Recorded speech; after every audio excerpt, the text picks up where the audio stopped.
Di zaman dahulu, di kerajaan Wofulan, hiduplah seorang raja yang memiliki dua anak. Anak pertamanya adalah seorang putra bernama Manekbot, sedangkan anak keduanya adalah seorang putri cantik bernama Betdo. Karena percaya bahwa Betdo membawa berkah bagi kerajaan, sang raja memutuskan untuk melindunginya sejak kecil dengan cara yang unik. Ia dibesarkan di sebuah rumah pohon tinggi di atas pohon beringin yang besar. Manekbot, sang kakak, bertugas membangun rumah itu untuk adiknya. Dengan begitu, Betdo bisa tumbuh dengan aman, jauh dari hiruk-pikuk istana. Meski begitu, hidup sendirian tentu tidak mudah. Kadang, Betdo merasa kesepian. Untuk menghibur dirinya, ia sering menyanyi dengan suara yang merdu. Suaranya begitu indah, hingga angin membawanya jauh melintasi kerajaan, hingga sampai ke telinga seorang pangeran di negeri lain. Di kerajaan Loro, ada seorang pangeran sakti bernama Maneloro. Suatu malam,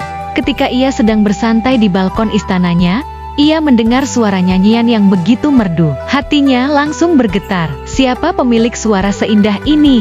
Pikirnya. Penasaran, Maneloro pun memutuskan untuk mencari sumber suara itu.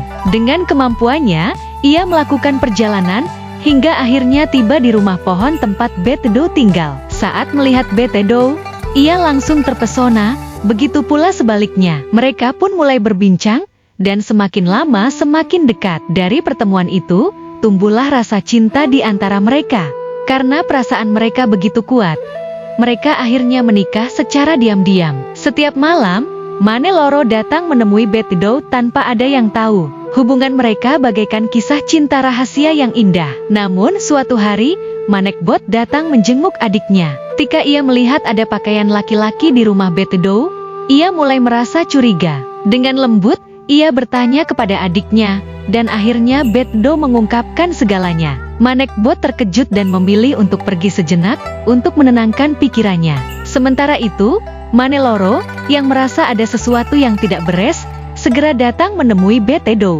Menyadari bahwa mereka tidak bisa terus merahasiakan pernikahan ini, Maneloro mengajak Betdo ke kerajaan Loro untuk bertemu dengan keluarganya. Untungnya, keluarga Maneloro menerima Betdo dengan penuh kehangatan.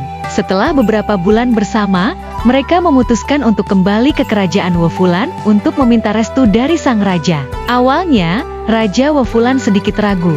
Namun melihat ketulusan Maneloro, akhirnya ia memberikan restunya.